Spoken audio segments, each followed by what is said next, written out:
وللجبابرة قامع فلا إله غيره ولا شيء يعدله ليس كمثله شيء وهو السميع البصير اللطيف الخبير وهو على كل شيء قدير والصلاة والسلام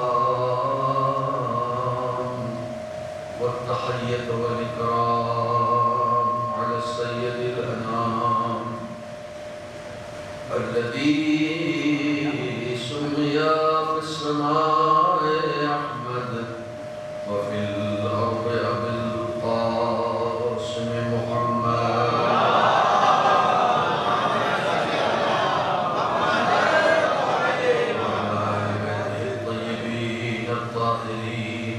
المعصومين المظلومين الذين أذهب الله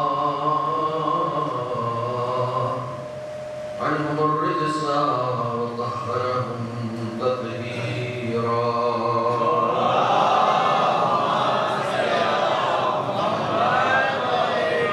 الكائنة الباقية على أعدائهم وغاصب حقوقهم ومنكر فضائلهم أجمعين أما بعد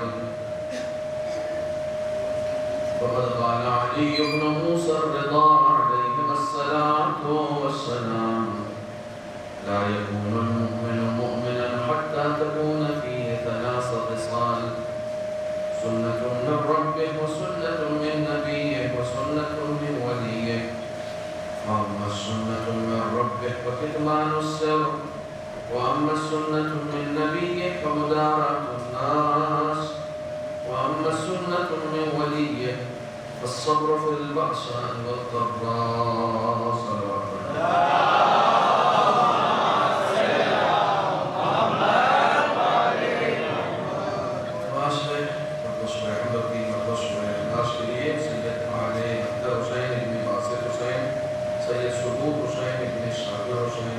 سیدہ بیگم بنت اولاد حسین اور نظام الدین ابن جمال الدین شمس النساء بنت اسحاق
جو باتیں پہلے کہی گئی ہیں اور جو باتیں آئندہ کہی جائیں گی وہ سب سے نشین ہو سکے امام فرماتے ہیں کہ مومن اس وقت تک مومن نہیں ہو سکتا جب تک اس کے اندر تین خصلتیں نہ پائی جائیں ایک خصلت اور عادت یا سنت خدا کی ہے ایک سنت نبی خدا کی ہے اور ایک سنت ولی خدا کی پہلی خصلت جو سنت الرب جو خدا کی سنت ہے وہ کتمان سر ہے راز کو چھپانے کی سنت ہے وَأَمَّا السُّنَّةُ مِن نَبِيِّهِ فَمُدَارَاتُ النَّاسِ لیکن نبی کی سنت جو لوگوں میں ہونی چاہیے مومن میں ہونی چاہیے وہ مدارات الناس کی ہے مدارات الناس کا کیا ترجمہ ہے مدارات الناس کو کیسے سمجھایا جائے لوگوں کے ساتھ اچھا سلوک کرنا لوگوں کے ساتھ اخلاق سے پیش آنا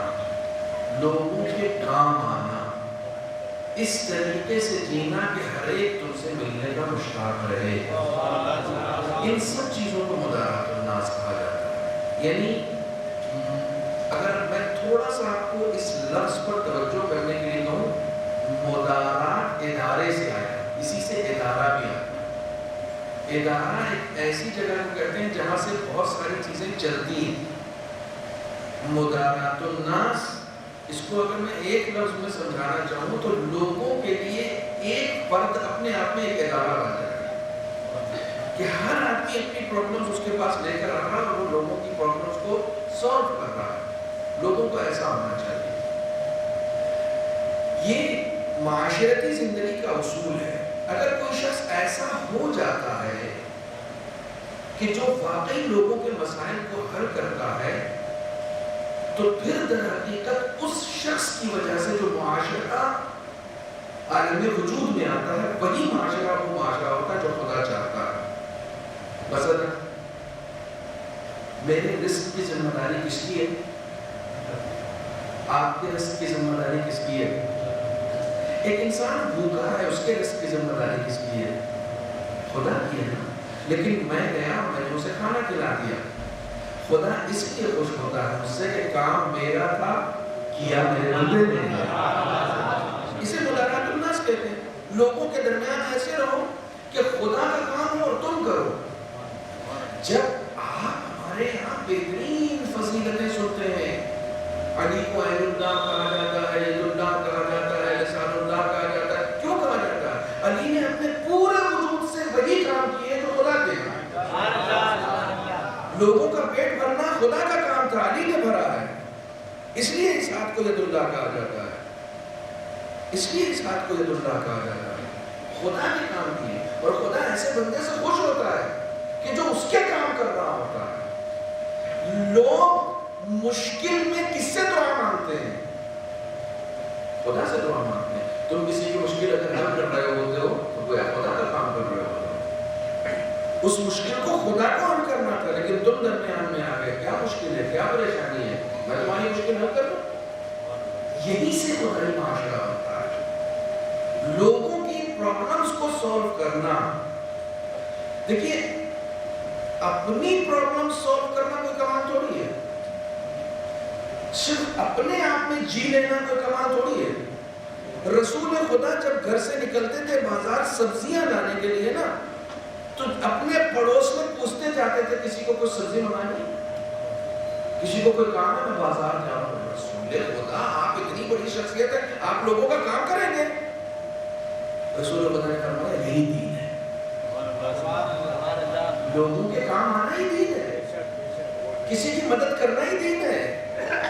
اگر کوئی تمہاری طرف اس نگاہ سے دیکھ رہا ہے کہ تم اس کی مشکل کو حل کرو گے تو یقیناً تمہیں دیدار انسان ہو. مولا کائنات کو یوں ہی مشکل کشائی کہا جاتا. وہ مشکل کشائی کرتے وقت صرف دین نہیں دیکھتے کہ یہ میرے دین کا ہے جو اس کی مشکل حل کرے. نہیں، جو بھی آ جائے اگر مشکل میں ہے تو مشکل حل کرنا ہے. یہ ان کا کام تھا. اسے مدارات الناس کہتے ہیں. تیسری چیز ہے والصبر بالبأساء والضراء.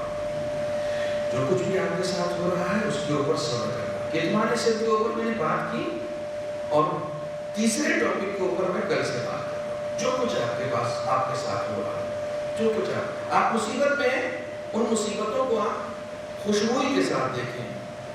اس کو تھوڑا سا کم کیجیے یا زیادہ جی آواز کرنا.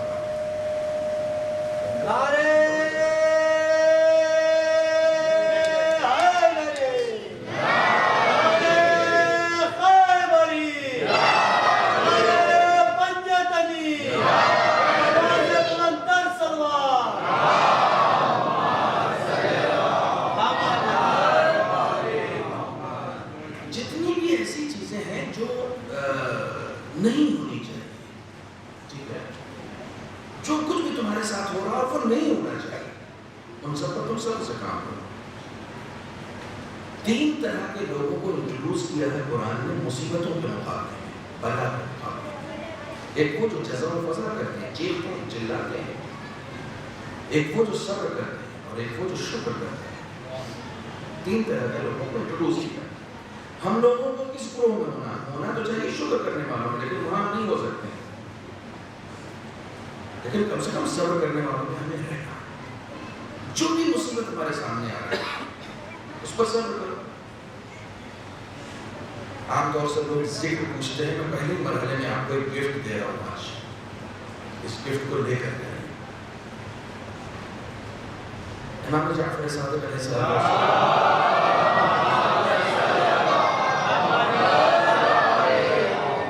ارشاد فرماتے ہیں کہ مجھے تعجب ہے، 4 لوگوں پر تعجب ہے، 4 طرح کی پریشانیاں تمہارے پاس آتی ہیں اور تم 4 قرآنی ذکر کی پناہ میں کیوں نہیں جاتے ہو؟ ہر انسان کے ساتھ پریشانیاں، ہر انسان کے ساتھ مصیبت آتی ہے، ہر انسان کے ساتھ کہیں نہ کہیں کچھ نہ کچھ ایسا ہوتا ہے کہ جو اس کے ساتھ نہیں ہونا چاہیے۔ تو ایسے موقع پر وہ ادھر ادھر اپنی پناہ ڈھونڈنے کے بجائے قرآن پہ کیوں نہیں پناہ لے کے جاتا، اپنی پناہ کا قرآن کو کیوں نہیں بناتا؟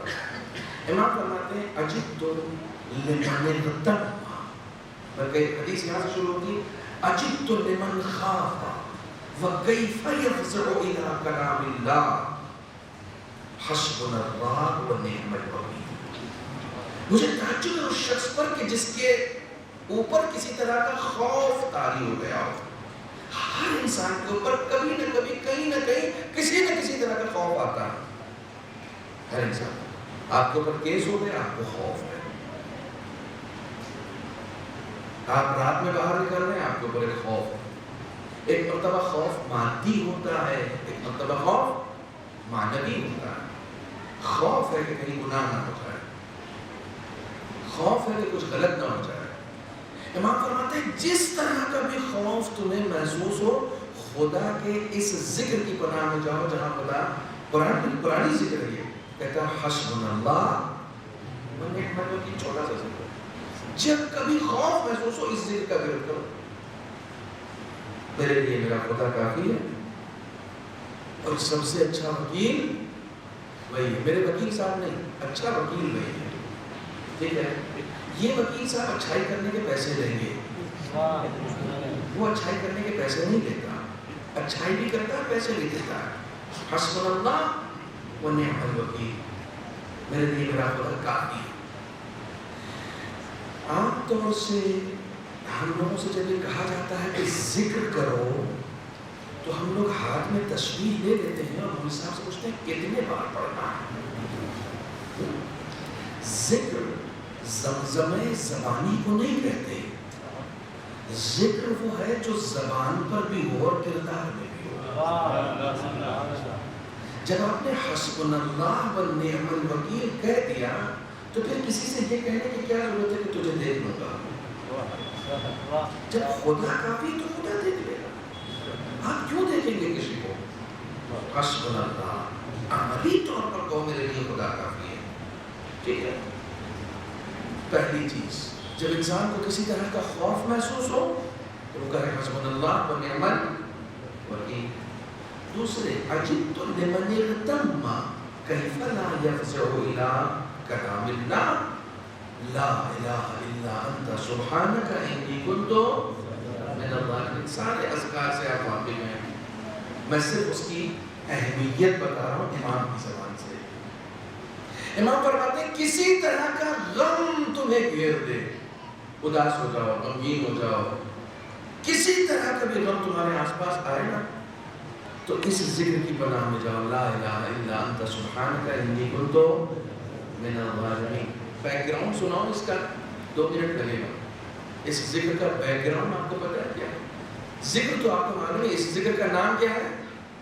ذکر یونسیہ، جناب یونس کا ذکر، ٹھیک ہے؟ اس ذکر کا بیک گراؤنڈ یہ ہے کہ آپ نماز غفیلہ جو پڑھتے ہیں نا، جو لوگ پڑھتے ہیں وہ تو سمجھ جائیں، اس میں سورہ حمد کے بعد پہلی رکعت میں کیا پڑھتے ہیں؟ وَظَنُّونِ إِذْ ذَهَبَ مُغَاضِبًا فَظَنَّ أَن لَّن نَّقْدِرَ عَلَيْهِ فَنَادَىٰ فِي الظُّلُمَاتِ أَن لَّا إِلَٰهَ إِلَّا أَنتَ سُبْحَانَكَ إِنِّي كُنتُ مِنَ الظَّالِمِينَ، ٹھیک ہے؟ ذنون کون ہے؟ نمازیں جو پڑھتے ہیں نا اس نماز کا ترجمہ بھی پڑھا کریں تاکہ سمجھ میں آئے کہ کیا پڑھ رہے ہیں۔ ذنون ہے کون؟ ذنون جناب یونس ہے، ٹھیک ہے؟ یہ صاحب نون جو کہا گیا وہ جناب یونس کو کہا گیا۔ وہ جب اپنے قریے سے اپنی قوم کے درمیان سے غضب کی حالت میں نکل گئے. آپ کو پتہ ہے جناب یونس روز خدا سے درخواست کر رہے تھے کہ عذاب نازل کر، عذاب نازل کر، عذاب نازل کر. خدا نے کہا اچھا اس دن عذاب آ جائے گا، اس دن عذاب آ جائے گا. بار بار خدا ٹالتا ہے. خدا جلدی عذاب نازل کرنا نہیں چاہتا. خدا اپنے بندوں سے پیار کرتا ہے اس سے کہیں زیادہ جتنا ایک ماں اپنے بچے سے پیار کرتی ہے. اس سے کہیں زیادہ خدا اپنے بندے سے پیار کرتا ہے. خدا عذاب کو ٹال رہا ہے بار بار. جناب یونس درخواست کر رہے ہیں. آخر میں خدا نے ایک ٹائم دیا، اس دن عذاب آ جائے گا. اس ٹائم سے پہلے جناب یونس نکل گئے اس قوم کے درمیان سے. خدا کو یہ بات اچھی نہیں لگی. کہاں جا رہے ہو؟ کہاں جا رہے ہو؟ ابھی عذاب کا ٹائم آیا تو نہیں، میں نے ایک ٹائم دے دیا نا کہ اس وقت آئے گا، پہلے سے کیوں جا رہے ہو؟ خدا کو یہ بات اتنی بری لگی کہ مچھلی کے پیٹ میں قید کر دیا جناب یونس کو. مچھلی کے پیٹ میں قید کر دیا. اب جب قید ہوا تو پتہ چلا. آپ کو پتہ کیوں قید کیا؟ صرف اس بنیاد پر قید کیا کہ یونس فوراً آ گئے. تھوڑی دیر رک جاتے عذاب سے پہلے شاید تمہارے رکنے سے کوئی ہدایت پا جاتا. اللہ کو ہدایت اتنی عزیز ہے کہ وہ اپنے بندے پر جلدی عذاب نازل کرنا نہیں چاہتا.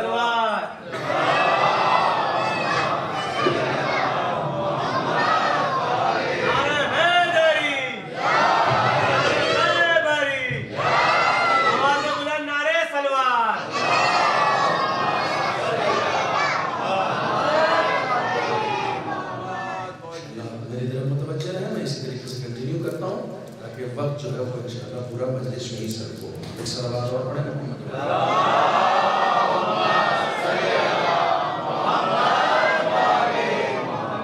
کی بات بہت ناگوار گزرتی ہے.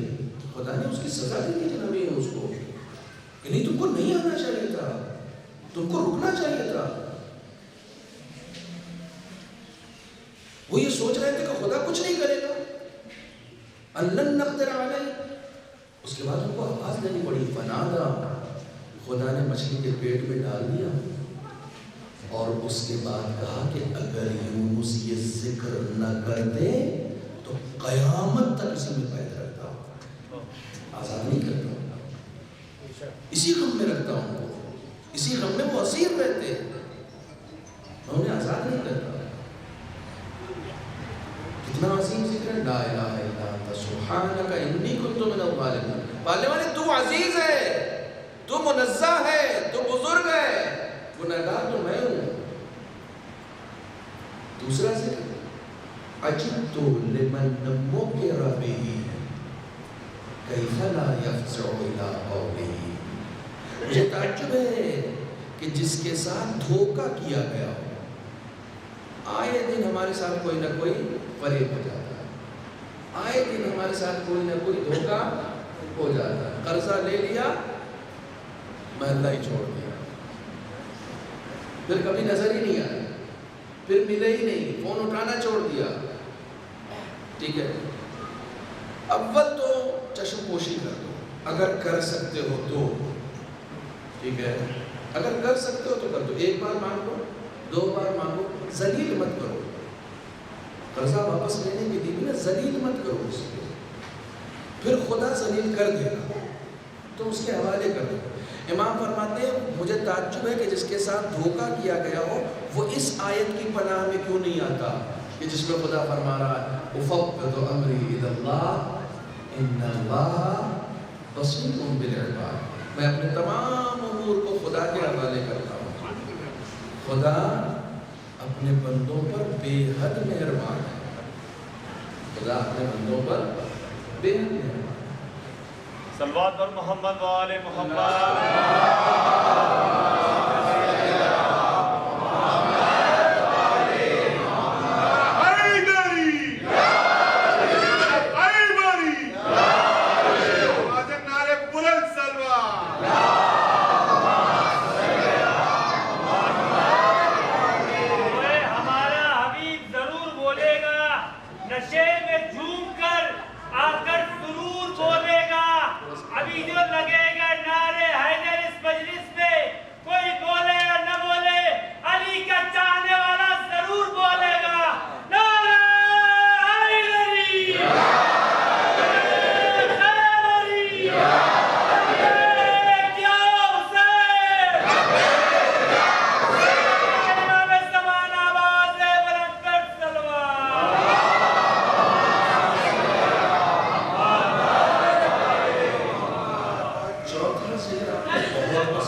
وہ ہے. امام فرماتے ہیں جس کو دنیا چاہیے اور دنیا کی زینتیں چاہیے وہ اس ذکر کی پناہ میں جائے. لا ما شاء اللہ ولا قوت الا بس الا باللہ.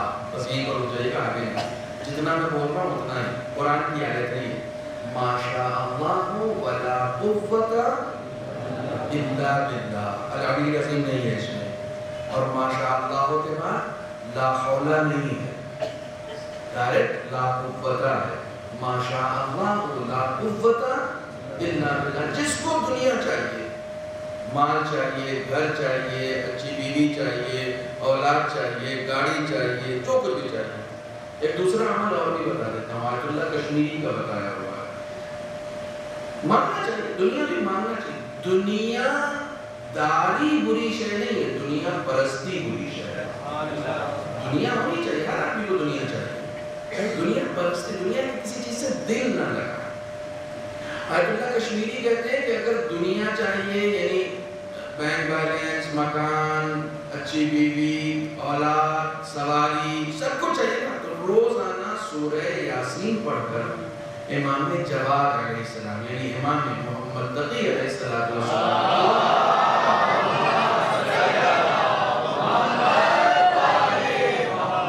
ہدیہ کرو. وہ کہتے ہیں میں نے جس کو یہ عمل بتایا ہے کام کیا ہے, پورا ہوا جس کو یہ عمل بتایا ہے. البتہ صرف دنیا کے چکر میں نہ رہیں. دنیا چاہے جتنی بھی مانگ لیں, چاہے جتنی بھی مل جائے, سب چھوڑ کے ہی جانا. دنیا کمانی ہو تو ایسی کمائیں جو آخرت کے لیے لے کر جا سکتے ہیں. باقی رہنے والی دولت جو ہے وہ ہمیشہ ساتھ میں رہنی چاہیے. صلوات پڑھیں محمد.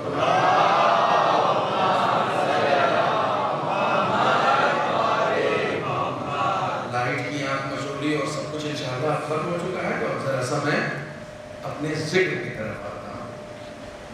جو کچھ بھی ہمارے اور آپ کے ساتھ ہو رہا ہے اس میں خوش رہنے کا سب سے اچھا طریقہ یہ ہے کہ میں اپنا رشتہ اپنے خدا کے ساتھ اچھا کروں. خدا کی قسم تمام مجلسوں کا مقصد صرف یہی ہے. امام حسین کی قربانی کا مقصد صرف یہی ہے. امام حسین کے سفر کا مقصد صرف یہی ہے. انبیاء کی بعثت کا مقصد صرف یہی ہے. ائمہ کی محنتوں کا مقصد صرف اور صرف یہی ہے کہ بندے کا رشتہ خدا کے ساتھ مضبوط ہو جائے. بس اس کے علاوہ کوئی مقصد نہیں. میں خدا کا ہو جاؤں, خدا میرا ہو جائے. میں چاہوں نہ چاہوں میں اسی کا ہوں. لیکن قہری طور پر ہونا کمال نہیں ہے, اختیاری طور پر ہونا کمال ہے. اس نے مجھے اختیار دیا ہے, میں اپنے اختیار کے ساتھ اس کا ہو جاؤں. حالات چاہے جیسے بھی ہوں. کل بات میں حسن ظن بھی کر رہا تھا. انسان خدا کا ہوگا ہی اس وقت کہ جب وہ خدا کے ساتھ حسن ظن رکھے. حسن ظن کسے کہتے ہیں؟ حسن ظن کا مطلب یہ ہے کہ میرے ساتھ خدا جو کچھ بھی کر رہا ہے میں اسی کا حقدار ہوں. میں نے کسی کو دیکھا کہ بڑی اچھی حالت میں ہے, لیٹسٹ ماڈل کی گاڑی سے گھوم رہا ہے, بہت اچھے مکان میں رہ رہا ہے, ٹھیک ہے, سب کچھ ہے اس کے پاس. میں اس سے حسد کرنے لگا. آپ جانتے ہیں حسد انسان کون سا کرتا ہے؟ کون انسان حسد کرتا ہے؟ حسد وہی انسان کرتا ہے جو خدا کی تقسیم پر راضی نہیں رہتا. وہی انسان حسد کرتا ہے. اس سے کہ حسد اس لیے کر رہا ہے چونکہ خدا نے اس کو کم دیا ہے اور اس کو. کمال یہ ہے کہ آل محمد سے ہمیشہ حسد کیا گیا. حسد کرنا یہ بتا رہا ہے کہ جو کچھ دیا ہے اللہ نے انہی کو دیا. آل محمد ہمیشہ محسود رہے ہیں, ہمیشہ محسود رہے ہیں, ان سے حسد کیا گیا. توجہ فرمائیں. انسان حسد کرتا ہے کہ اس کے پاس زیادہ ہے. ایسا انسان خدا کی تقسیم پر راضی نہیں رہتا. خدا کی تقسیم پر ایسا انسان راضی نہیں رہتا کہ اس کو زیادہ دے دیا, اس کو کم دیا. نہیں, خدا کے ساتھ خوشگمان رہو. میں نے امام اللہ علیہ السلام کی حدیث آپ کو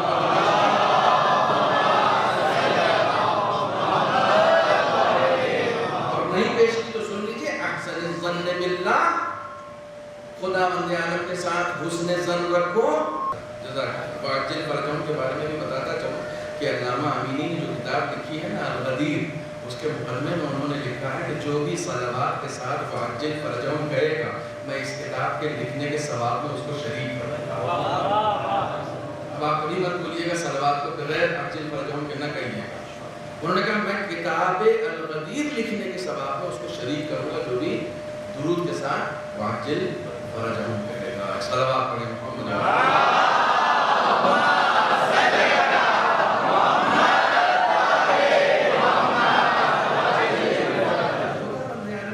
خوشگمانی، خدا بند عالم کے ساتھ حسن ظن کہ جو کچھ بھی میرا خدا میرے ساتھ کر رہا ہے وہ اچھا کر رہا ہے، میں اسی لائق. مجھے کم دیا ہے تو میں اسی لائق ہوں، مجھے زیادہ دیا ہے تو میں اسی لائق ہوں. ٹھیک ہے، جو کچھ دیکھیے یہ اس وقت ہوتا ہے، بلائیں میں نے کہا دو طرح کی ہوتی ہیں. ایک کے بارے میں قرآن نے کہا بما کسبت ایدیکم، جو تم خود کر رہے ہو، تمہاری وجہ سے بلا جو آئی ہے اس کے ذمہ دار تم ہو. گاڑی تم اتنی اسپیڈ سے چلا رہے ہو کہ ایکسیڈنٹ ہونا تھا، اس میں خدا نے کچھ نہیں کیا، تمہاری غلطی تھی، تم کو دیکھ کے چلنا چاہیے تھا، اس میں تمہاری غلطی ہے. تو بہت ساری بلائیں ایسی ہیں جس کے ذمہ دار ہم خود ہوتے ہیں. اور قرآن نے کہا وَيَعْفُو عَنْ كَثِيرٍ، اللہ اکبر، کیا کریم ہے خداوند عالم. خدا کہتا ہے تمہاری وجہ سے بہت ساری بلائیں آ جاتی ہیں لیکن میں نے بہت سارے گناہوں کو معاف کر دیا. بہت سارے گناہوں سے تو میں نے چشم پوشی کر لی، ورنہ اس سے زیادہ بلائیں تمہاری وجہ سے آتی ہیں. تو کچھ گناہوں کے ذمہ دار تو ہم خود ہیں، ہم خود ہیں. لیکن کچھ بلائیں ایسی ہیں جس کے ذمہ دار ہم نہیں ہوتے، جو ہماری طرف سے نہیں ہوتی، وہ خداوند عالم کی طرف سے ہوتی ہیں. اور میں نے عرض کیا کہ بغیر بلا کے زندگی نہیں گزر سکتی. بلا کو خوبصورت بنانے کا طریقہ کیا ہے؟ یہ زندگی جینے کا ہنر میں آپ کو دے رہا ہوں. آپ یقین جانیں ان باتوں کو ممبروں پر نہیں بیان کیا گیا. زندگی کو خوبصورت بنانے کا ہنر، بلا کو دیکھنے کا نظریہ بلا کو حسن میں تبدیل کر دیتا ہے. کئی مرتبہ دیکھیے بہت بڑی بات میں نے کہی ہے، ایک بلا ہے جو بلا ہے، میرے لیے بھی بلا ہے، آپ کے لیے بھی بلا ہے، ان کے لیے بھی بلا ہے، لیکن انہوں نے اپنی بلا کو حسن میں تبدیل کر دیا، میں نے اپنی بلا کو لعنت میں تبدیل کر دیا. انہوں نے اپنی بلا کو بلا ہی رہنے دیا. توجہ فرمائیے گا، بلا ایک ہی ہے. مثلا مثال کے طور پر آج کل بارش بہت ہو رہی ہے، ایک آدمی آسمان کی طرف دیکھ کے کہہ رہا خدایا شکر بہت بارش ہو رہی ہے اس بار بھوپال میں. ایک آدمی سر پکڑ کے کہہ رہا کیا مصیبت ہے یار، بارش رک ہی نہیں رہی ہے. بارش تو ایک ہی ہے نا، بارش تو ایک ہی ہے. ایک آدمی اسے مصیبت سمجھ رہا ہے، ایک آدمی اسے دیکھنے کا نظریہ بلا کو خوبصورت بنا رہا ہے. آپ کس نگاہ سے دیکھ رہے ہیں؟ آپ کس نگاہ سے دیکھ رہے ہیں؟ جو لوگ صرف اپنی حیثیت سے یا اپنے لیے بلاؤں کو دیکھتے ہیں وہ کمزور ہوتے ہیں. میں نے ایرانی امام باڑے میں جناب موسیٰ کی ایک روایت پڑھی تھی کبھی کہ جناب موسیٰ جو ہیں وہ اپنی ایک بیٹی کے یہاں گئے، شوہر کمہار ہے، مٹی کے برتن بناتا ہے، تو داماد جو ہے وہ اپنی بیوی سے کہہ رہا ہے کہ ابا تمہارے نبی ہیں، ان سے کہو ذرا دھوپ ووپ نکل آئے، میرے برتن نہیں سوکھ رہے ہیں. تو بیٹی گئی ابا کے پاس کہنے لگی کہ آپ ذرا سا دعا کر دیجئے، ان کے برتن نہیں سوکھ رہے ہیں، ان کا پورا بزنس ٹھپ پڑا ہوا ہے، نہ بارش ہو رہی ہے نہ دھوپ نکل رہی ہے، ان کے برتن نہیں سوکھ رہے ہیں، دھوپ نکل جائے ذرا دعا کیجئے. کہا ٹھیک ہے میں دعا کرتا ہوں. دعا کر دی. اس کے بعد دوسری بیٹی کیا گئی، وہ اس کا داماد کسان تھا. اب وہ اس نے کہہ دیا بھائی تمہارے ابا ہیں، میں نے ذرا ان سے کہو بارش ہو جائے، اللہ میں سے دعا کریں. ایک ہی گھر میں دو داماد ہیں، ایک کو دھوپ چاہیے ایک کو بارش چاہیے. موسیٰ نبی ہو کے بھی کنفیوز ہو گئے، معبود کیسے دنیا چلانا ہے، مجھ سے دو داماد نہیں سمجھ رہے ہیں، تو نے سب کو جواب رکھا. ایک کہہ رہا دھوپ چاہیے، دوسرا کہہ رہا بارش چاہیے. کمال ہے، اس کے بعد بھی سب کا دل تو رکھ لیتا ہے، کتنا کریم ہے. دعا کریں تو کیا کریں، ایک بیٹی کے لیے دھوپ چاہیے، ایک بیٹی کے لیے بارش چاہیے. خدائی مت کرو، بندگی کرو. خدائی اس کے اوپر چھوڑ دو نا، وہ اپنی طریقے سے دنیا کو چلا رہا ہے. وہ جانتا ہے کب دھوپ دینا ہے، کب بارش دینا ہے. جن کے رتبے ہیں سوا، ان کو سوا مشکل ہے. ایک عالم دین نے دوسرے عالم دین کو خواب میں دیکھا کہ قبر میں لیٹے ہوئے ہیں اور ان کی زبان پر ایک جانور ڈنک مار رہا ہے. پوچھا یہ کیا ہے؟ کہا کچھ نہیں میاں، ایک دن بارش ہو رہی تھی، میرے منہ سے نکل گیا، آج بڑے موقع سے بارش ہو رہی ہے. تو خدا نے پوچھا میرا کون سا کام بے موقع ہوتا ہے یہ بتا. کیوں زبان کھول رہے ہو؟ اس کو خدائی کرنے دو، اس کو خدائی کرنے دو. وہ جانتا ہے کب کیا کرنا ہے. اس کی حکمت، اس کی مصلحت. تم اسے عالم جانتے ہو، تم اسے قادر جانتے ہو، تم اسے حکیم جانتے ہو. جب یہ سب کچھ اعتراف تم نے اس کے لیے کر لیا ہے تو اپنے طریقے سے جینا کیوں چاہتے ہو؟ تم کو اپنے طریقے سے جلانے کے لیے اس نے بندگی کا سبق پڑھایا ہے. بندگی کے ساتھ جیو، جو کچھ تمہارے ساتھ ہو رہا ہے. بلا یہ ایک یونانی فلسفی، ایک فورن کے فلسفی کا کہنا ہے کہ بلاؤں کو دیکھنے کا نظریہ بلا سے زیادہ اہم ہوتا ہے. بلا سے زیادہ اہم اس کو دیکھنے کا نظریہ ہوتا ہے. اس بار تو 12th کے ایگزام تھے، کینسل ہو گئے. کون سے 12th کے تھے؟ 10th اور 12 دونوں کے ہوئے تھے. بنا امتحان دیے بچوں کا نمبر مل گیا ہے نا. لیکن آپ تصور کریں کہ امتحان ہو رہا ہے، امتحان ہو رہا ہے. آپ کے محلے کے 10 بچوں نے شرکت کی 12th میں. 5 فیل ہو گئے اور 5 پاس ہو گئے. ان پاس ہونے والوں کو تو چھوڑ دیجئے، جو 5 فیل ہوئے ہیں ان کے لیے بلا سب کے لیے برابر ہے نا؟ برابر کہ 5 فیل ہوئے. لیکن ایک مسکراتا ہوا آ رہا ہے، ایک روتا ہوا آ رہا ہے، ایک تو گھر چھوڑ کے بھاگ گیا، دوسرے نے خودکشی کر لی. ہر ایک الگ الگ ری ایکشن دکھا رہا. وہ جو مسکرا رہا تھا اس سے پوچھا تم فیل ہو گئے پھر بھی ہنس رہے ہو؟ تو کہہ رہا اگلے سال پاس ہو جائیں گے، اس میں کون سی بڑی بات ہے. مصیبت ہے، ٹھیک ہے، مصیبت کو دیکھنے کا نظریہ. وہ جس نے خودکشی کر لی، اب دیکھیں جو لوگ ایجوکیشن سسٹم سے جڑے ہوئے ہیں وہ اچھی طریقے سے اس بات کو سمجھیں گے.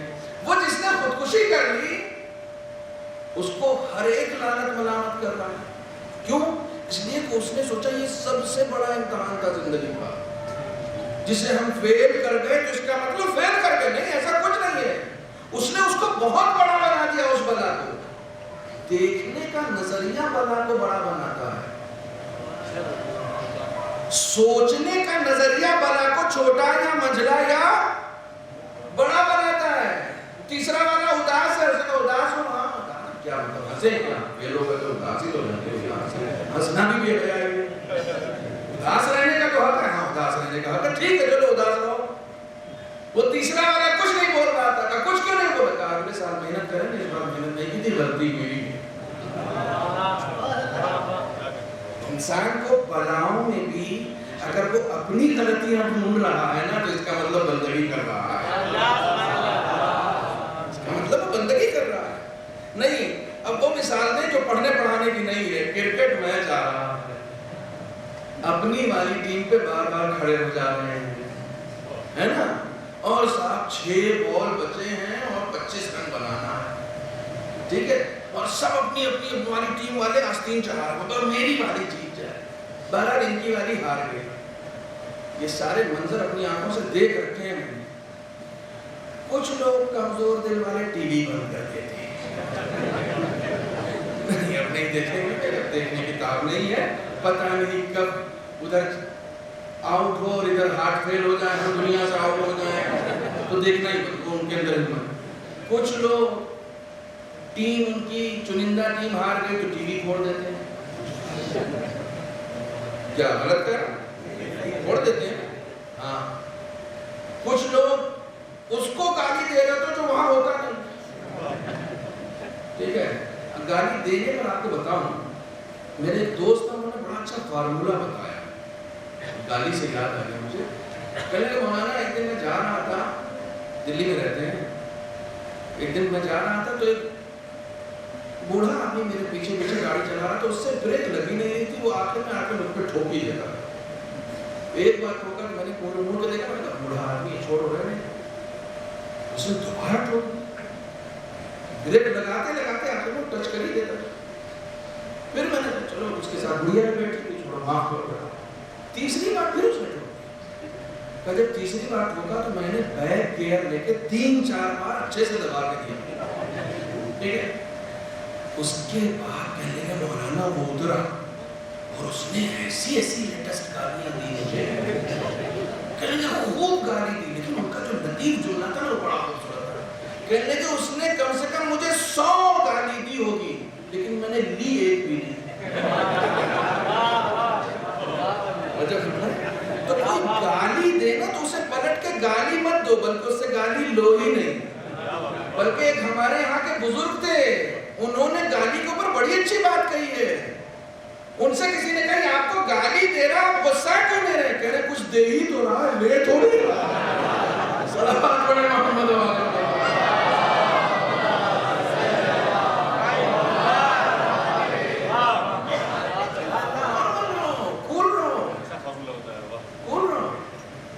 کوئی گالی دے تو لو نہیں، اور دے تو غصے میں تو دے ہی تو رہا ہے.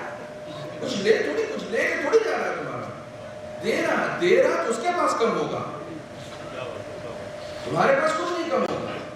بچوں فرمانے بنا دیکھنے کا نظریہ، کسی بھی بلا کو دیکھنے کا نظریہ. آپ یہ فارسی میں جو ہم لوگ بچپنے میں داستان پڑھتے تھے، شیخ سعدی کی یہ سب ساری گوستان سعدیہ، اس میں داستانیں لکھی. یہ داستانیں بڑی اہم ہوتی تھی، فرسی داستانیں ہوتی تھی لیکن بڑی اہم داستان ہوتی تھی.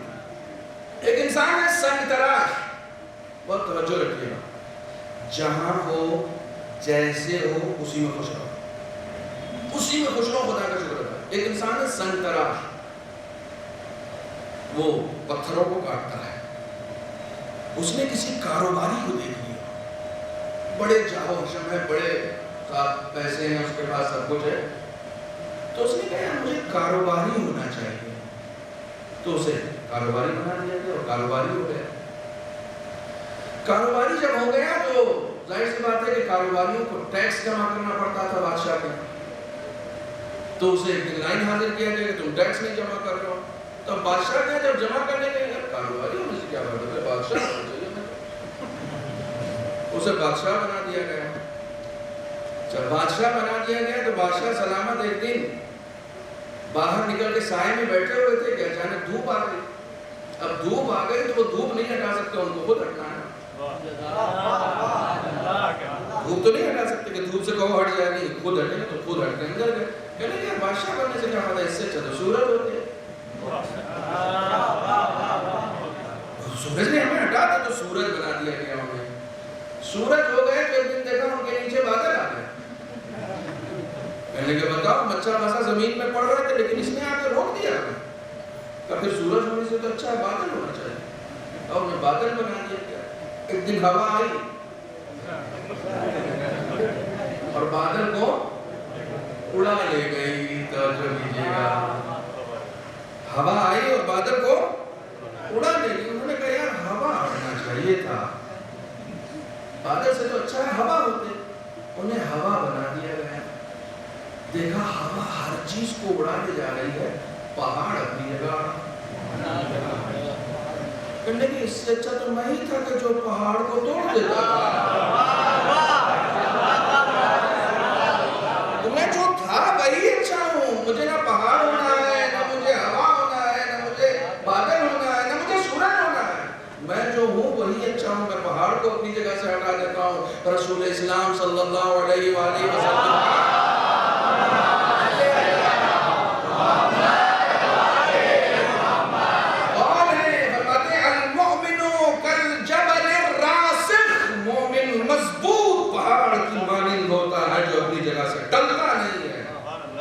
مصیبتیں، ہوائیں، آندھیاں، طوفان اسے ہلا نہیں سکتے، اسے ہلا نہیں سکتے.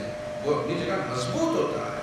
تو جو آپ ہیں اسی میں خوش رہیں، اسی میں خوش رہیں. جب کبھی مصیبتوں کا سامنا ہو تو آپ سوچیں کہ اس میں حکمت کیا ہے. بہت توجہ رکھیے گا، میں بڑے آرام سے بات کر رہا ہوں چونکہ آپ بہت خوبصورت سن رہے ہیں. آپ سوچیں کہ اس میں حکمت کیا ہے. میں ہمیشہ آیت اللہ قاضی کا نام لیتا ہوں آپ کے ساتھ، بزرگ شخصیت آیت اللہ قاضی نے خود کہا ہے، دیکھیے صاحب کرامات شخص تھا، صاحب کرامات، یعنی اس شخص کے ہاتھ سے کرامتیں لوگوں نے دیکھی ہیں، زندہ کرامتیں دیکھی ہیں۔ انہوں نے خود کہا ہے میری زندگی میں سارا امتحان جو مجھ سے لیا گیا وہ فقیری کے ذریعے سے لیا گیا۔ بے پناہ شاگردوں کو تربیت دینے والے آیت اللہ قاضی 2 وقت کا فاقہ کرتے تھے، اور جب بھوک برداشت، کبھی آپ کے ساتھ ایسا نہیں ہوا ہوگا، کبھی آپ کے ساتھ ایسا نہیں ہوا ہوگا جو آیت اللہ قاضی کے ساتھ ہوا، اور آیت اللہ قاضی نے اسے ہنس کے بیان کیا ہے، آیت اللہ قاضی نے اسے خدا کے ساتھ معاملہ کیا ہے بھوک پر۔ 2 وقت کا جب فاقہ ہو جاتا تھا، بھوک بے چین کرتی تھی، تو گھر کے باہر نکل کے کھڑے ہو جاتے تھے کہ کوئی رشتہ دار ملے تو اس سے کچھ قرضہ لے تاکہ 1 وقت کی روٹی کا انتظام ہو سکے۔ کہنے کہ میری زندگی میں میرا امتحان صرف فقیری سے لیا گیا کہ میں کتنا ڈٹا ہوں، میں کتنا آڑا ہوں۔ اور ان کے شاگرد ہمیشہ ان سے کہتے تھے، ان کے بارے میں کہتے تھے کہ اتنی زیادہ فقر و فاقہ کی زندگی گزارنے والے شخص کے چہرے پر کبھی تبسم کے علاوہ کچھ نہیں دیکھا۔ یعنی اس بلا کو دیکھنے کا نظریہ اتنا عظیم تھا کہ کبھی اس بلا کو بلا نہیں سمجھا بلکہ امتحان الہی تھا۔ یہ امتحان الہی، ہم لوگوں کی تھوڑی سی مصیبت میں چیز نکل جاتی ہے، تھوڑی سی مصیبت۔ آپ یقین جانے خداوند عالم ظرفیت دیکھ کے مصیبت دیتا ہے، اور یہ حدیث نہ ہوتی تو بیان نہ کرتا کہ 40 دن نہیں گزرتے کہ مومن پر کوئی نہ کوئی مصیبت ضرور آ جاتی ہے۔ تو اگر یہ چیک کرنا ہے کہ مومن ہیں یا نہیں ہے، تو ہر 40 دن پہ جب مصیبت آئے تو دن کاؤنٹ کیجئے گا، مصیبت آ رہی ہے کہ نہیں آ رہی۔ آ رہی ہے تو اس کا مطلب مصیبت نہیں آ رہی ہے، مومن ہونے کی شیلڈ آپ کو دی جا رہی ہے، مومن ہونے کا تمغہ آپ کو دیا جا رہا ہے۔ آپ ہیں مومن، آپ ہیں مومن۔ آپ نے مصیبت سے بھی گزار دیا 60-70 سال تو کیا ہو گیا؟ ہوا کیا؟ جنہوں نے عیش سے گزارا تھا وہ بھی نہیں رہے، آپ کو بھی نہیں رہنا، وہ بھی نہیں رہے، آپ کو بھی نہیں رہنا۔ ایک فارمولا یاد رکھیے گا، کسی بادشاہ نے اپنے وزیر سے کہا تھا کہ کوئی ایسا جملہ مجھے بتاؤ جو میں خوشی میں دیکھوں تو میرے اندر تکبر نہ آئے، غم میں دیکھوں تو مایوس نہ ہوں، اور ایک ہی جملہ ہونا چاہیے۔ اس نے ایک جملہ اسے لکھ کے دے دیا، یہ وقت بھی گزر جائے گا، ایک جملہ، یہ وقت بھی گزر جائے گا۔ بہت زیادہ نعمتیں مل گئی، تکبر نہیں ہونا چاہیے، یہ وقت گزر جائے گا۔ بہت زیادہ مصیبتوں میں مبتلا ہو گئے، اس کو دیکھو، خدا نے کوئی رات ایسی نہیں بنائی جس کی صبح نہ ہو۔ ایک جملے میں مجلس ہے خدا نے، آپ جانتے ہیں میں زیادہ چیختا چلاتا نہیں، یہ ان جملوں کو غور سے سنیے۔ خدا نے کوئی رات ایسی نہیں بنائی کہ جس کی صبح نہ ہو۔ وہ آزماتا ہی اس لیے تاکہ یہ دیکھ لے کہ اصلی کون ہے اور نقلی کون ہے۔ ایک بادشاہ کے یہاں بہت سارے ہیرے رکھے ہوئے تھے، ان کو چیک کیا جا رہا تھا۔ بادشاہ نے اعلان کیا کہ جو بتا دے گا کہ اس میں اصلی کون ہے اور نقلی کون ہے تو بتانے والے کو انعام دیا جائے گا، اور غلط بتانے والے کی گردن انعام میں دی جائے گا اسی کو۔ اب کسی کی ہمت ہی نہ ہوئی، کہاں بتا پائیں۔ ایک آدھ لوگوں نے کوشش کی بھی تو پھر لگنے لگا کہ نہیں گردن پھنس جائے گی، تو پھر وہ وڈرا کر گیا کہ نہیں ہم نہیں بتا پائیں گے۔ ایک اندھا آیا، توجہ کیجیے گا، ایک اندھا آیا، بوڑھا آدمی، کہنے لگا کیا چل رہا ہے؟ کہا یہ ہیروں کی پہچان چل رہی، کون اصلی ہے کون نقلی، کا میں بتاؤں۔ کہا آنکھ والوں کی ہمت نہیں پڑی، کا گردن کٹے گی، غلط بتانے پہ گردن بھی کٹ سکتی ہے۔ کہا میں بتاؤں گا، کہا لیکن وہ ہیرے مجھے دینے پڑے گے۔ ہاں ٹھیک ہے، ہیرے دیے، اس نے باہر چلا گیا، محل کے باہر چلا گیا، جہاں بہت تیز دھوپ پڑ رہی تھی اسے ایک پلیٹ میں رکھ دیا تمام ہیروں کو۔ اندھا آدمی، اور تھوڑی دیر دھوپ میں ان ہیروں کو چھوڑ دیا. اس کے بعد ٹٹول کے کچھ کو الگ کر دیا اور نقلی والے الگ کر دیا اور اندر لے کر آیا کہ یہ اصلی ہے. بادشاہ نے جوہری کو بلایا کہ دیکھو یہ آدمی نے چیک کیا کرا یہ نقلی ہے. اس نے جب ایک کو چیک کیا کہا ایگزیکٹ سارے اصلی اس نے الگ کر دیا اور نقلی الگ کر دیا. تو بوڑھے سے پوچھا تم نے یہ کام کیا کیسے؟ تم تو آنکھ بھی نہیں رکھتے, اندھے بھی ہو. کہ بہت سمپل ہے, یہ ہیرے ہیں. اصلی اور نقلی کی پہچان یہ کہ جب میں نے انہیں دھوپ میں رکھ دیا تو جب دھوپ کی تمازت پڑی تو جو نقلی تھا, پلاسٹک تھا, وہ گرم ہو گیا. جو اصلی ہیرا تھا وہ کول کا کول رہا. یہ کول کی لفظ میں نے نہیں استعمال کیا. جو اصلی ہیرا تھا وہ ٹھنڈا کا ٹھنڈا رہا, جو نقلی تھا وہ گرم ہو گیا. تو ذرا سی تمازت, ذرا سی بلا, ذرا سی مصیبت اگر آپ کو گرم کر رہی ہے تو آپ نقلی ہیں, اگر کول رکھ رہی ہے تو آپ اصلی ہیں. خدا بھی چیک کرنا چاہتا ہے, خدا بھی چیک کرنا چاہتا ہے کون سا اصلی ہیرا ہے میرا, کون سا نقلی ہیرا ہے. آپ تو ہیرے سے نہیں جاتا, آپ تو اشرف المخلوقات ہیں. کول رہیے نا, گرم ہو کے بھی کیا کر لیجیے گا. بلاؤں کے مقابلے میں آپ اگر گرم ہو بھی جائے گا تو کیا بگاڑ لیجیے گا. مولا کائنات فرماتے ہیں کہ بلا اور مصیبت میں جزا و فضا کرنا بلا اور مصیبت کو 2 برابر کر دیتا ہے. مولا کائنات کا قول ہے کہ بلا اور مصیبت میں جزا و فضا کرنا, چیخنا چلانا بلا کو 2 برابر کر دیتا ہے. ایک تو بلا ہے ہی, دوسرے تم چیخ بھی رہے.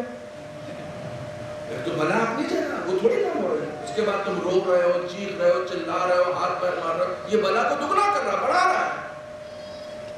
لیکن بلاؤں میں بھی کئی مرتبہ ہوتا ہے کچھ لوگ تمہیں اذیت دیتے ہیں, ہے نا.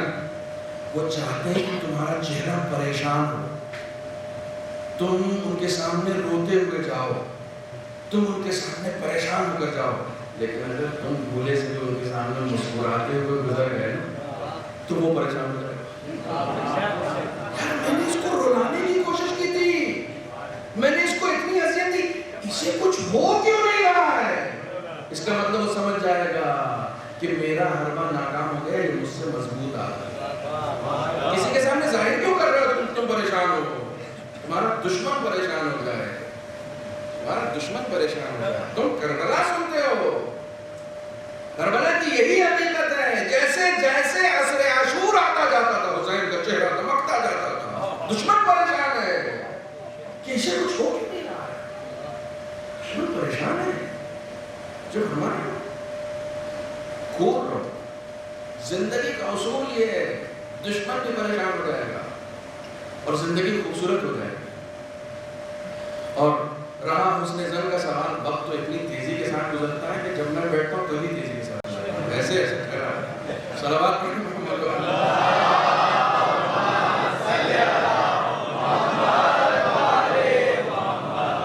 حسن ظن کی بات کرتا ہوں. حسن ظن پر اکثر دیکھیے اکثر ایسا آپ نے کسی ذاکر کو بلایا, نمبر پہ اٹھایا, ایک توقع ہوتی ہے آپ کو, ٹھیک ہے, ایک توقع ہوتی ہے اس ذاکر سے.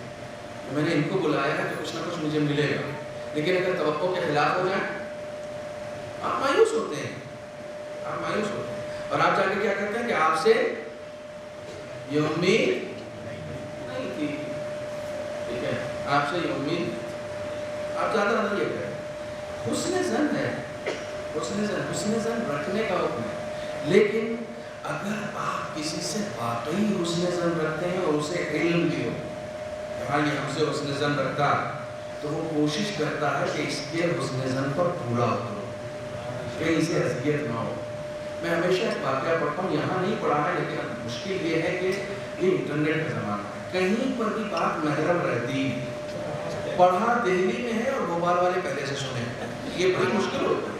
لیکن بہرحال چونکہ میرا موضوع ہے, سبجیکٹ ہے, تو مجھے بات سنانی پڑے گی. میں نادر شاہ کے لیے ہمیشہ کہتا ہوں کہ جب وہ ہندوستان آیا تو واقعہ میں نے آپ کو سنایا کہ نادر شاہ جب ہندوستان آیا تھا اور وہ ظاہر سی بات ہے کہ اس کو ہندوستان فتح, یہ سچے واقعات میں سے, تو اس نے دیکھا کہ ایک چھوٹا سا 14-15 سال کا بچہ جو ہے وہ سینے سے قرآن لگائے ہوئے کہیں جا رہا، تو اس نے اس بچے کو روکا، کہا کہاں جا رہے ہو؟ کہا مکتب جا رہے ہیں قرآن پڑھ۔ کہا کیا پڑھ رہے ہو قرآن میں؟ کہا سورہ فتح پڑھ رہا ہے، اِنَّا فَتَحْنَا لَكَ فَتْحًا مُبِينًا۔ تو وہ بڑا خوش ہوا، اس نے اس سے فال نیک لیا کہ لگتا ہے میری بھی فتح ہونے والی ہے، اور اس نے ایسا سورہ سنایا جو فتح کی علامت ہے۔ بڑا خوش ہو گیا، اس نے جیب سے ایک سکہ نکالا اور اس بچے کو دیا۔ تو بچے نے منع کر دیا، کہا نہیں نہیں، کیوں نہیں لوں؟ اب میری امی ڈانٹے، کیوں ڈانٹیں گے؟ ہمیں پڑھنے آیا ہوں، پیسہ لے کے گھر جاؤں گا تو ڈانٹیں گے نہیں؟ یہ تربیت ہوتی ہے۔ بچے سے پوچھا جاتا تھا کہ کہاں سے لائے، پوچھا کیجئے کہاں سے لائے۔ وہ لفظ جو آپ کے گھر میں نہیں بولا جاتا، وہ لفظ بھی اگر آپ کا گھر میں آ کے بچہ بول رہا تو آپ اس سے پوچھیں کہاں سے لائے، یہ لفظ تو میرے گھر میں نہیں بولا جاتا۔ ایک لفظ نہیں، میں سکہ لے کے نہیں جا سکتا ہوں، میری ماں پوچھے گی کہ کہاں سے لائے۔ تو اس نے بڑی شاہی شان کے ساتھ کہا کہ دینا نادر شاہ نے دیا تھا، مجھے کون نہیں جانتا۔ تو بچے نے کہا تب تو اور ڈانٹیں گے، کہا تب تو اور ڈانٹیں گے، کیوں اور کیوں ڈانٹیں؟ کہا بادشاہ کسی کو ایک سکہ نہیں دیتا، بادشاہ کسی کو ایک سکہ نہیں دیتا، اس کی شان کے خلاف ہے۔ تو بڑا خوش ہو گیا، اچھا میرے سلسلے سے اتنا اچھا کمال ہے۔ تو ظاہر سی بات ہے خزانے لے کے تو چل نہیں رہا تھا، اس نے کہا کہ بھئی کس کے پاس کتنے پیسے ہیں، سکے ہیں، سب جمع کرو۔ سارے فوجیوں نے اپنی اپنی جیب ٹٹولی، جس کے پاس جتنا سکہ تھا سب لا کے جمع کیا، اور اس سے کہا دامن پھیلاؤ، بچے سے کہا، بچے نے دامن پھیلایا اور سکے بھر کے لے گیا، کہا ہاں ٹھیک ہوا، اب جا کے بتاؤں گا کہ ہاں نادر شاہ نے دیا، بھائی بادشاہ نے دیا ہے۔ اما کہاں نادر شاہ، کہاں خدا؟ کوئی اگر بادشاہ سے حسن ظن رکھتا ہے تو وہ اسے کم نہیں دیتا، اگر کوئی خدا سے حسن ظن رکھے گا تو جینے کا سلیقہ یہ ہے کہ اپنے خدا سے حسن ظن رکھو، میرا خدا مجھے بہت دینے والا ہے، اور جو دے رہا ہے وہ بہت بہتر ہے میرے حق میں، وہی میرے حق میں بہتر ہے۔ جو آپ سمجھ رہے ہیں کہ یہ بہتر ہے، نہیں ایسا نہیں ہے، وہ جانتا ہے کہ میرے حق میں کیا بہتر ہے اور کیا بہتر نہیں ہے۔ جو کچھ کر رہا ہے وہ سب خدا کر رہا ہے، وہ سب کچھ خدا کر رہا ہے، وہ حکیم ہے، وہ حکیم ہے۔ جب انسان اپنے تمام امور خدا کے حوالے کر دیتا ہے نا، آپ ایک ایسا معاشرہ تصور کریں کہ جہاں کہیں پر بھی انا نہیں پائی جاتی، کسی میں انا نہیں پائی جاتی۔ ہر آدمی یہ سمجھتا ہے میں اس کو کیا نقصان پہنچاؤں گا، اگر اس نے بھی مجھے نقصان پہنچایا نا تو میں تو خدا کے حوالے کر دوں گا۔ مان لیا آپ بہت بڑے تیسمار خواہ ہیں، مان لیا میں نے، آپ کسی کو نقصان پہنچا سکتے ہیں تو اپنی حیثیت کے اعتبار سے پہنچائیں گے، لیکن اگر آپ نے خدا کے حوالے کر دیا نا تو وہ اپنی طاقت کے اعتبار سے نقصان خدا کے حوالے کریں، زیادہ اچھا ہے، زیادہ میں نے تجربہ کیا ہے، میرا مشاہدہ ہے میرے دوستو، میرا مشاہدہ ہے۔ خدا کی قسم اگر یہ مشاہدہ نہ ہوتا، میرا تجربہ نہ ہوتا تو میں کبھی بیان نہیں کرتا۔ میں نے تجربہ کیا ہے، ایسے ایسے لوگوں کا تجربہ کیا ہے کہ واقعی اگر کسی نے ستم کیا، کسی نے ظلم کیا تو آپ کو خدا کے حوالے کر دیں، خدا کے حوالے کر دیں۔ کچھ چیزیں اس دنیا میں ایسی ہوتی ہیں کہ جن کی سزا یہی ہوتی ہے، کچھ چیزیں، اور ان میں سب سے اہم حق الناس ہے۔ یہ جو مدارات الناس کی میں بات کر رہا ہوں، سب سے اہم حق الناس ہے۔ میں آپ کا شکریہ ادا کرتا ہوں، میں آپ کا شکریہ ادا کرتا ہوں کہ میں نے جتنی باتیں آپ کو بتائیں آپ نے اس کو عملی زندگی میں پورا کیا۔ حدیث ہے جو 3-4 چیزیں میدان محشر میں شکایت کریں گی خدا سے، قرآن شکایت کرے گا، مسجد شکایت کرے گی، اور اس میں عالم بھی شکایت کرے گا، عالم بھی شکایت کرے گا۔ آپ یقین جانیں کہ میں میدان محشر میں آپ سب کے ساتھ رہوں گا، میں کوئی شکایت نہیں کروں گا، میں کوئی شکایت نہیں کروں گا، اور میں کہوں گا، میں گواہی دوں گا کہ میں نے جب ان کے درمیان حق سنایا، بتایا تو انہوں نے عمل کیا۔ مولانا غلام عسکری تابصرہ ہمیشہ کہتے تھے ہماری قوم بے عمل نہیں ہے، بے خبر ہے، بے عمل نہیں۔ اور یقین جانیں جس کے دل میں محبت محمد و آل محمد ہوگا وہ انسان بے عمل ہو ہی نہیں سکتا، بے عمل ہو ہی نہیں سکتا، بے عملوں کے دل میں یہ محبت جاتی بھی نہیں ہے، بے کرداروں کو یہ محبت دی بھی نہیں جاتی ہے۔ اہل بیت جیسی پاکیزہ ہستیاں بے عملوں پہ نہیں آتی۔ توجہ فرمائیں۔ خدا انشاءاللہ آپ سب کو جزائے خیر۔ آپ صرف ایک بات کو اپنے ذہن نشین رکھیں، ایک بات کا یقین رکھیں کہ جو کچھ اس کائنات میں ہو رہا وہ سب خدا کا ہے، سب خدا کا ہے، اور آپ کا کام صرف اتنا سا ہے کہ آپ اس کے اعتبار سے چلیں، ویسے عمل کریں جیسے خدا چاہ رہا، بس سارے معاملات، اور خاص طور سے حقوقی معاملات، خاص طور سے حقوقی معاملات، ایک دوسرے کے حقوق کوشش کریں۔ مجھ سے کوئی آ کر پوچھ رہا تھا رزق میں برکت کے لیے، رزق میں برکت کے لیے میں نے پہلا جواب یہ دیا ہے، ہمارے یہاں کے علماء نے کہا کہ کبھی رزق میں اگر تنگی محسوس ہو تم کو کہ تمہارا رزق تنگ ہو گیا ہے تو تم ایک بار غور کرو رشتہ داروں کے ساتھ تمہارے تعلقات خراب تو نہیں ہو گئے۔ وظیفہ بعد میں پڑھنا، پہلے یہ دیکھو کہ تم اپنے رشتہ داروں کے ساتھ کہیں ایسا تو نہیں ہے کہ قطع رحم کر بیٹھے ہو، نہیں ان سے نہیں ملیں گے، پکڑ کے بیٹھ گئے، کیوں نہیں ملیں گے؟ اما جاؤ تو منہ پھلا لیتے ہیں، ان کی بہو کو اتنی توفیق نہیں ہے کہ ایک کپ چائے بنا کے دے دیں تو اچھا چائے کے لیے جاتے ہیں۔ علماء نے طریقہ یہ بتایا ہے کہ جب کسی کے یہاں اپنے رشتہ دار کے یہاں جاؤ نا تو رشتہ دار کو خوش کرنے کے لیے مت جاؤ، خدا کو خوش کرنے کے لیے۔ جب تم خدا کو خوش کرنے کے لیے جاؤ گے نا اور رشتہ دار منہ ٹیڑھا میڑھا بنائے گا نا تو تم اندر اندر مسکراؤ گے، بتاؤ میں خدا کو خوش کرنے آیا ہوں یہ بتانے کے چکر میں، چونکہ تم اپنا رشتہ خدا کے ساتھ بنا رہے ہو، تم اپنا ریلیشن خدا کے ساتھ مضبوط کر رہے ہو، اب اس کا جیسا بھی ری ایکشن ہوگا تمہارے اندر کوئی ری ایکشن نہیں ہوگا، اس کے کسی بھی ایکشن پر تمہارے اندر کوئی ری ایکشن ہوگا ہی نہیں۔ کیوں؟ اس لیے کہ تمہیں توقع نہیں ہے۔ بعض لوگ کہتے ہیں اب نیکی کرنے کا، میں آدھا بولتا ہوں آدھا آپ لوگ بول دیتے زمانہ نہیں رہا، یہ وہی لوگ کہتے ہیں کہ جو نیکی اس توقع میں کرتے ہیں کہ ان کے ساتھ بھی نیکی کی جائے۔ ہمارے بوڑھے بزرگ ہمیشہ کہتے تھے نیکی کر، یہ سب یاد رکھا کیجئے، یہ سب یاد، نیکی اس لیے کریں تاکہ خدا خوش ہو، خدا کے لیے نیکی کریں، ریٹرن گفٹ کے لیے نیکی مت کیجئے کہ میں نے کیا ہے تو وہ بھی کرے گا، تم کرو تمہارے ساتھ خدا کرے گا۔ اپنا معاملہ خدا کے ساتھ رکھو نا، دوسروں کے ساتھ کیوں رکھ رہے ہو؟ کمال ہے، ایسا بندہ خدا کو چاہیے ہی نہیں جو بندوں سے تو امید رکھتا ہے، خدا سے امید نہیں رکھتا ہے۔ اس سے کیا امید رکھ رہے ہو جس کے ساتھ تم نیکی کر رہے ہو کہ نہیں ان کے ساتھ نیکی کریں گے تو یہ بھی ہمارے ساتھ کریں گے؟ نہیں، نیکی کرو تو اس امید کے ساتھ کرو ہی مت کہ یہ پلٹ کے کریں، نیکی کرو تو اس امید کے ساتھ کرو کہ معبود تو دیکھ رہا ہے، حساب ہونا ہے، حساب ہونا ہے، اور جب حساب ہوگا تو خدا نے سب کچھ لکھا ہوا، ایک عمل بھی انسان کا ضائع نہیں جاتا، ایک عمل بھی۔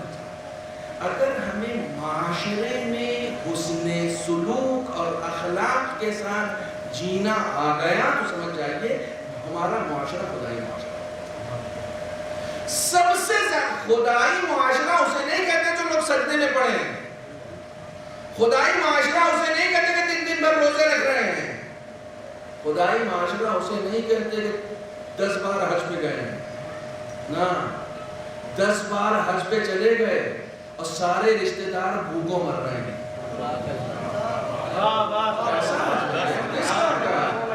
تمہارے منہ پر مار دیا جائے گا یہ ہے، واجب ایک تھا 10 نہیں تھا، باقی میں تم کسی اور کا رزق جو تمہارے پاس خدا نے دیا تھا وہ کھا گئے۔ صلہ رحم بہت اہم ہے، ہمارے یہاں بالکل متروک ہو چکا ہے، بالکل متروک امام علیہ السلام کا ارشاد ہے کہ صلۃ من قطعت، مومن کی علامتوں میں سے ایک علامت یہ ہے کہ جو اس سے قطع تعلق کرتا ہے اس کے ساتھ بھی وہ اپنا رشتہ جوڑتا ہے۔ صرف وہ نہیں، جو اس سے جھگڑا کر رہا ہے وہ بھی اس کے پاس جا کے ملنا، جھگڑا کرنے والے کے پاس جا کے ملنا۔ میں نے کہیں مجلس پڑھی تھی اور صلہ رحم کے اوپر ہی مجلس پڑھی تھی، تو اس کے بعد کچھ لوگ مجلس کے بعد سوال کرنے آئے، مولانا ہمارے ایک ماموں ہیں کہ جو ان کا کام ہی ہے کہ بہن کو بھائی سے لڑا رہے ہیں، بھائی کو بہن سے لڑا رہے ہیں، خاندان میں ان کا کام ہی جھگڑا پیدا کرنا ہے، تو کیا ایسے رشتہ دار سے بھی ملنا ہے؟ میں نے کہا رشتہ داروں کے ساتھ صلہ رحمی کرنی ہے، ابو لہبوں کے ساتھ صلہ رحمی نہیں کرنی ہے۔ رشتہ دار ہر طرح کے ہوتے ہیں، ہر طرح کے، فتنہ انگیزی کرنے والے کے ساتھ، فتنہ انگیزی کرنے والے کے ساتھ تو سیدھے قطع تعلق کا حکم نہیں، اس سے دور رہو، اپنے بچوں کو دور رکھو، کیونکہ اس کے جراثیم ان کے بچوں کے اندر سرایت کر جائیں گے، بچوں برمائیں ان کے جراثیم سرایت کر جائیں گے۔ اے کاش تھوڑا سا وقت میرے پاس اور ہوتا تو میں گفتگو کو اور آگے بڑھاتا۔ آپ اشارہ ضرور کر رہے ہیں، میں ایک مجلس پہلے آلریڈی سوا گھنٹے کی پڑھ کے آ رہا ہوں۔ صلوات پڑھیں محمد والے۔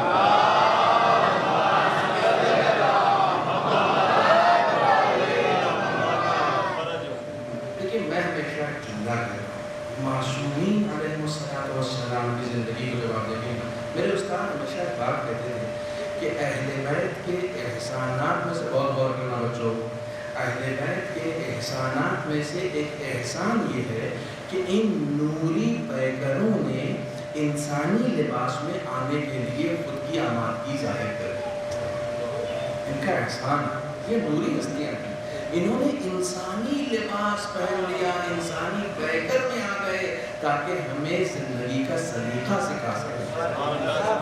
صرف ہمارے لیے آئے ہیں، صرف ہمارے لیے آئے ہیں۔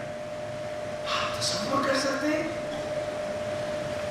کہ رسول خدا کو معراج پر بلا کر، کامل الزیارہ کی روایت ہے، معراج پر بلا کر خدا نے کہا ان اللہ یختبرک بثلاث، میرے حبیب تین موقع پر سخت ترین بلاؤں میں مبتلا کیا۔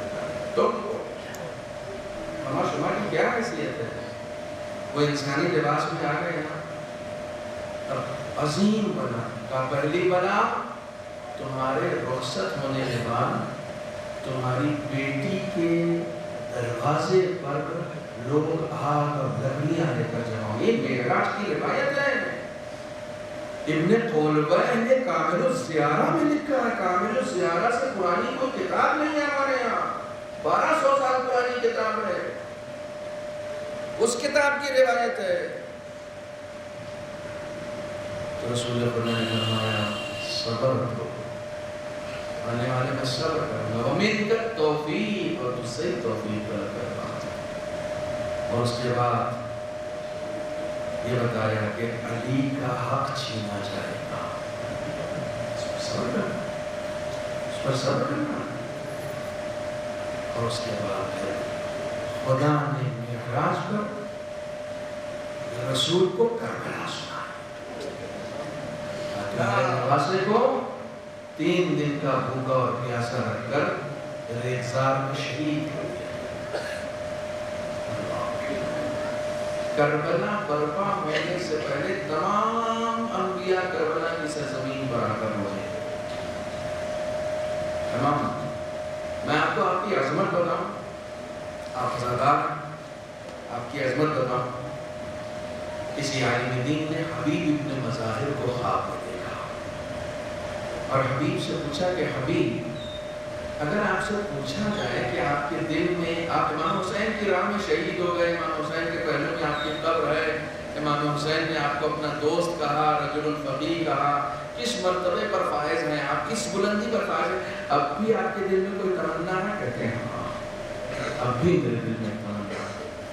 اگر میں کربلا میں شہید نہ ہوا ہوتا تو میری سب سے بڑی تمنا یہ ہوتی کہ میں حسین کے بعد جہاں جہاں حسین کی مجلس برپا کی جا رہی ہے میں آزادار کی حیثیت سے شرکت کروں حسین پر گریہ کروں. ہاں اتنی عظمت ہے حسین پر گریہ کرنے کی, اتنی عظمت ہے حسین پر گریہ کرنے کی. ایک عالم دین کہتے ہیں کہ میں نے خواب میں امام حسین کو دیکھا اور دیکھا کہ آپ کا پورا بدن زخمی ہے, پورا بدن زخمی ہے. کہتے ہیں کچھ دنوں کے بعد پھر دیکھا تو دیکھا آپ کے زخم مندمل ہو گئے. میں نے کہا آقا زخم کیسے مندمل ہو گئے؟ کہا تم لوگوں نے جو گریہ کیا نا, تمہارے گریے سے ہمارا زخم مندمل ہو گیا. دیکھنے والا کہتا ہے آقا سینے پر 2 داغ ابھی بھی باقی ہے. کہا یہ داغ قیامت تک نہ مٹیں گے, ایک عباس کا داغ ہے, لیکن یہ خود کا داغ ہے.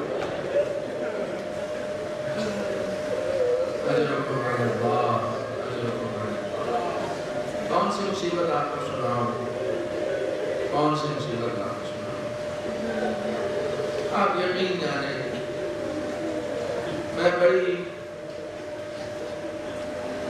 دل کی گہرائی سے صمیم قلب کے ساتھ یہ بات یہ اعتراف کرتا ہوں. آپ یقین جانیں جب ہم لوگ قبر میں جائیں گے نا تو ہم اپنی نمازوں پر بھی بھروسہ نہیں کر سکتے, ہم اپنے روزوں پر بھروسہ نہیں کر سکتے, ہم اپنے اعمال خیر پر بھروسہ نہیں کر سکتے. لیکن اگر کوئی چیز ہماری نجات کا سبب بن سکتی ہے, یہی عشق حسین, یہی حسین پر گریہ ہے تو ہماری نجات کا سبب بن سکتا. آپ یقین جانیں, آپ یقین جانیں امام حسین کی یہ محبت ہماری نجات کا سبب بن جائے. بس ہمیں امام حسین کے ساتھ مخلص رہنا, مخلص رہنا. نہ جانے ایسے ہزاروں واقعات ہیں, ایسے ہزاروں واقعات ہیں. ایران کے ایک مداح ایک نوحہ خان کا واقعہ ہے. حضرت عباس کی مصیبت پڑھ رہے ہیں, نوحہ پڑھ رہے ہیں, کسی نے جا کے کان میں خبر دی کہ بیٹی یا بیٹا ایک ہی تھا, لیکن کارڈ میں جا کے خبر دی کہ تمہاری بیٹی کا انتقال ہو گیا یا بیٹے کا انتقال ہو گیا. نوحہ پڑھتے تھے, نوحہ نہیں چھوڑتے. جلوس کو پائے لوگوں نے سوچا کہ شاید نوحہ پڑھنے کی دھن میں نہیں سنا, نہیں سمجھ پائے کہ کیا ہو گیا ان کے گھر میں. جا کے پھر کہا کہ ارے تم نوحہ پڑھ رہے, تمہارے بیٹے کا انتقال ہو گیا. نوحہ نہیں روکا, گھر نہیں گئے, پورا جلوس کمپلیٹ کیا, مکمل کیا, کربلا پہنچے, نوحہ ختم ہوا. اب جب گھر جانے لگے نا تو فوراً کہا اے مولا عباس, میں نے آپ کے نوحے کو نہیں روکا تھا, لیکن میرے بیٹے کو روکنا آپ کا کام ہے. گھر گئے تو بیٹے کو زندہ پایا, بیٹے کو زندہ پایا. فوراً نظر دیتے ہیں یہ تو بس مخلص ہونے کی تھا, بس مخلص ہونے کی دیر. ان کے لیے مخلص کوئی ہو جائے, کسی کا احسان رکھتے نہیں ہیں اہل بیت, کسی کا احسان نہیں رکھتے. اللہ اکبر. ہاں کوفے میں ایک خاتون ہے, اس کے اوپر بھی احسان کیا ہے حسین نے. السلام علی الحسین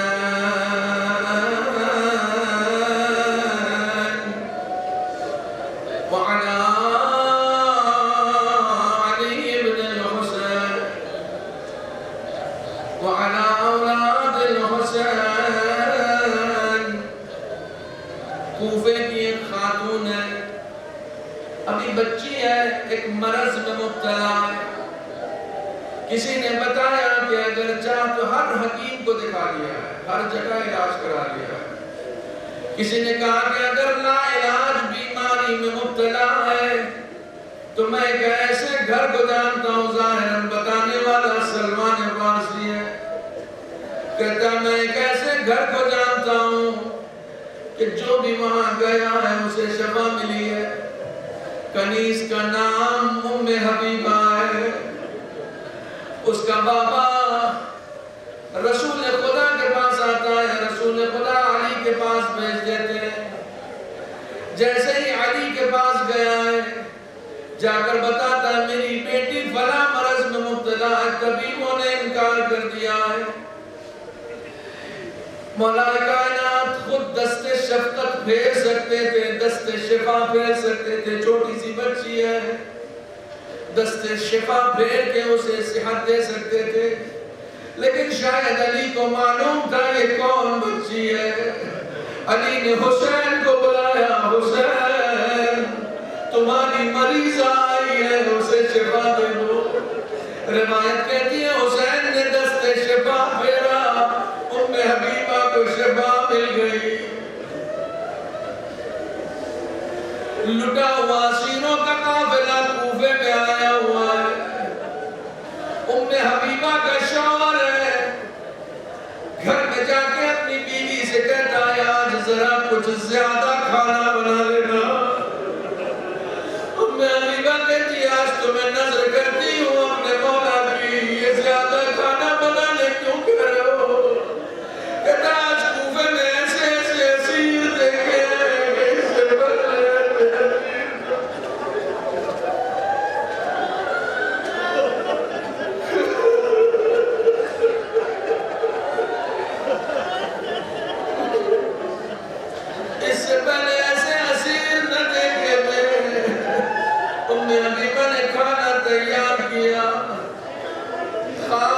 سجایا گیا کنیزیں, کھانا اٹھا کر آئی.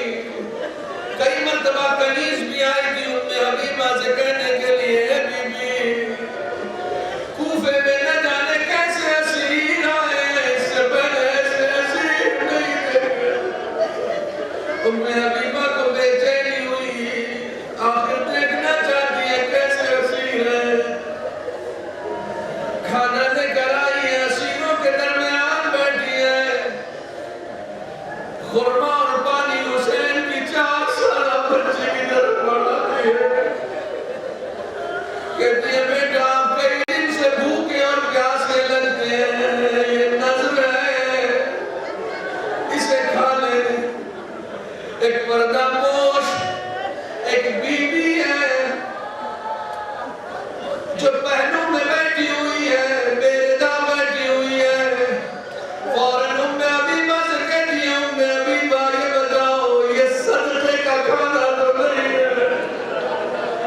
ام حبیبہ کہتی ہے نہیں صدقے کا نہیں ہے, یہ میں اپنے مولا کی نظر کرتی ہوں. اجرکم علی اللہ, اجرکم علی اللہ. کہتی ہے میں